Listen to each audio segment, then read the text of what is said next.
If you would like to support my reviewing passion to the fullest, please click the link in the description of this video to subscribe to my OnlyFans. Thank you. The first Avatar in 2009 was a breathtaking, remarkable achievement in just technical advancements all around in visuals, audio, 3D, cinematography, directing, and writing, and world building. Most of the time, you don't get 10 out of 10s in every one of those categories, but somehow James Cameron pulled it the hell off with 2009's Avatar. The biggest thing about 2009's Avatar was that it was its own completely new IP, and throughout the 2 hour and 32 minute or 2 hour and 45 minute version, whichever one you watch, personally I like to go with extended director's cuts. But with that being said, overall 2009's Avatar is definitely a remarkable achievement in world building alone. The visuals and the audio were absolutely remarkable. The acting was always excellent all around the board throughout the entire runtime. The biggest gripe I always had with Avatar, despite the very colorful characters, get it, and the excellent world building within the story, was the story and plot itself. Now, the story and plot wasn't terrible, it was just very derivative and cliche. Now, with that being said, 2009's Avatar, with its story, kind of perfected the cliche, typical Hollywood story of survival.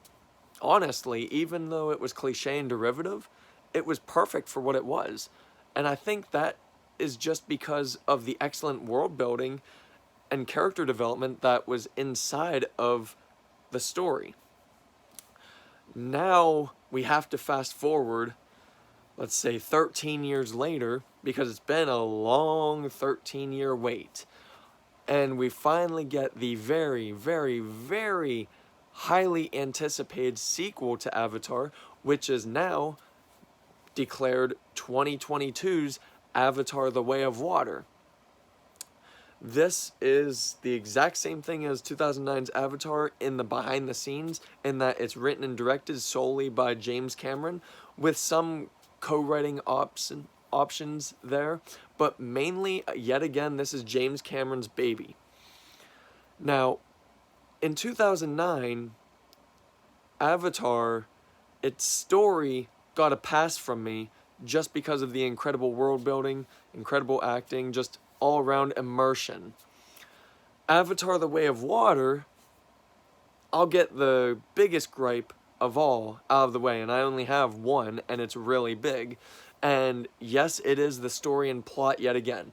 Now, Avatar: The Way of Water, I gave it about, I would say, the midway point of the film, and then I started thinking and realizing to myself, not only is this yet again a cliche derivative story and plot, but it is super predictable at the same time.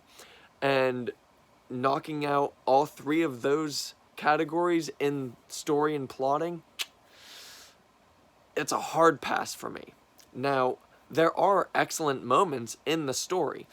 The direction and writing of this film, for The Way of Water, is remarkable. That's the thing. Avatar: The Way of Water is basically made like an exact replica of 2009's Avatar. Everything is a brilliant technical achievement. All of this, the cinematography of all, way bigger, way better than the original Avatar. The visuals, so much better. The audio, so much crisper, so much cleaner. The 3D is fucking astounding. It really pulls you in. Watch this film in 3D in theaters, whether it's IMAX or RealD 3D, you will be fully immersed. The reason I have to explicitly state this is because 99% of films out there that are in 3D, they're not even really shot in 3D. They're just films that are made and then re-released in 3D to just get extra money. Fortunately for Avatar, The Way of Water, the number one thing I can say about this film is it was fully shot and even written for the 3D screen. Avatar: The Way of Water is pitch perfect 3D. The Avatar series is literally, I would say, hands down, the 1% of cinema that you can watch in 3D. You can pay the extra in 3D and not feel like shit for doing so. It actually works. It pulls all the 3D that you need into this, yes, full behemoth 3-hour film. And I mean, throughout the entire 3-hour runtime, you are fully immersed in nothing but 3D landscapes, 3D environments, 3D character models, 3D fucking everything. Most likely, Dolby Atmos 3D sound. Now, that also coincides with the visuals and audio, as I said, breathtakingly remarkable.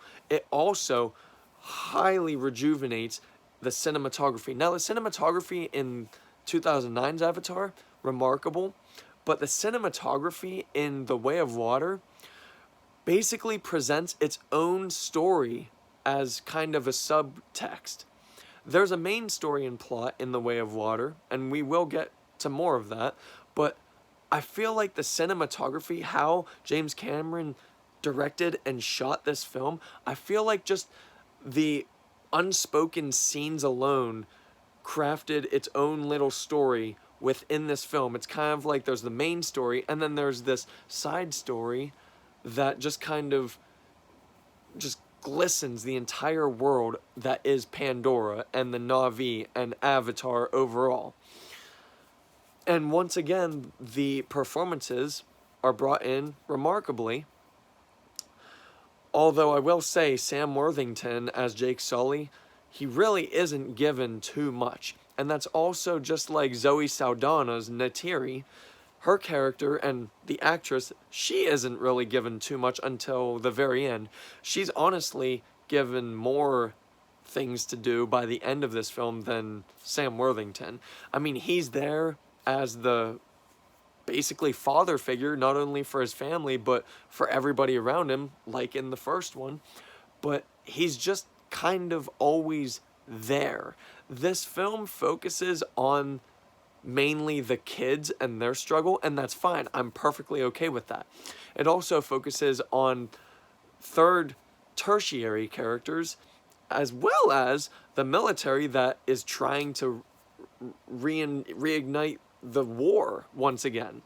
Now, this film does take place now in the current time. It, just like its release, it fast forwards 13 years, and everybody's adapted, everybody has moved on, lived their life, started their lives and families as the new Na'vi, their own tribe. They've built everything from the ground up after the giant epic war that was in Avatar. And here's where the story and plot come in, and here is where I have to start dissecting it more and more. The story and plot of Avatar: The Way of Water is, to simplify, basically this. 2009's Avatar, mix in extra elements of family bonding. Mix them together, that's The Way of Water. And the story and the plot, while they're very well shot, very well done, very well acted, very well portrayed, super derivative, super cliche, super predictable. The story and plot, if you're going into The Way of Water just for the story and plot, unless you haven't watched a single film in your entire life, it's not gonna be a pleasant experience. This film is not meant for the storygoers of cinema. 100% though, this is a cinematic experience. If you're going for just technical brilliance, 10 out of 10. Fully satisfied, fully immersed. But the biggest draw for me is the story and the plotting. And I'm not going to say that it's a 0 because it is still well written and well directed and well shot and well filmed, but I will say that the story and plot really brings my overall score down for this film. Outside of that, though, everything else is remarkably well told. Honestly, going into this, the only time I knew of anything about The Way of Water was the first trailer a couple months ago that was shown off before one of my other movies I saw in theaters, and my first thought by the end of the trailer was, so it's Avatar Come Again. And unfortunately, that is basically what The Way of Water is. The original Avatar's story revolved around military guys struggling between their pre-life and their new life, and realizing that their new life is actually just better than their old life, as well as the military realizing they're betraying them, but they weren't really betraying them because they just found a better life for themselves. They weren't really doing any harm against the military except just surviving against them. In The Way of Water, the military just has a stick up their asses for one Jake Sully. And returning military characters make an appearance throughout the entire film, and it's back to square one Avatar story. It's military guys hunting down Jake Sully because you don't betray us. Jake Sully is living his life 10 plus years later, not trying to mess with the military, not trying to do anything except survive and live with his newfound family and lifestyle. And although that sounds really bad, what I did really like about the story and plotting was that they also focused on the military just like they did in the first Avatar. The only difference is, in The Way of Water, they so easily could have just avoided any character development with the military grunts, but fortunately, James Cameron is a classic great writer, and he writes all of his characters pitch perfectly. We get a bunch of screen time for the bad guys, honestly, almost as much as screen time as we get for the good guys and all of Pandora. That still, it helps the story and plotting, but it doesn't help the fact that the story and plot itself is still just derivative and predictable. Now, I wanted to dissect this film, but I don't want to really give anything away to people that haven't watched it yet, because this is a film that you want to go in to experience. And this is an experience. I can assure you of that. Whether you go in and then come out hating the film for any other reason, honestly, you will love this film just for the epic scope and experience and the immersion of it. Now, back in 2009, I probably would have given the first Avatar an 8, maybe a 9 out of 10, although the story and plot were a bit derivative. Nothing really groundbreaking in that department, but again, it was immersive. Avatar: The Way of Water, 13 years later, is essentially the exact same thing, but everything is even more overdone. Bigger, better, but also more derivative and predictable. And throughout this entire 3-hour runtime, my patience for the story and plot were really just wearing down and down and down, lower and lower and lower. I hated the story, honestly. I thought there were great emotional moments, and that's where the direction and the writing came into play. There are very emotional moments, but they suffer from extremely derivative plotting and story. I hate to say this. Unfortunately, overall, I have to give Avatar: The Way of Water a 6 out of 10. A 6 because it's still an experience, a giant, amazing experience to behold just for brilliant technical achievements. But 6 out of 10 is where it stuck its landing, and that's where it landed me. So 6 out of 10, Avatar: The Way of Water. Thank you.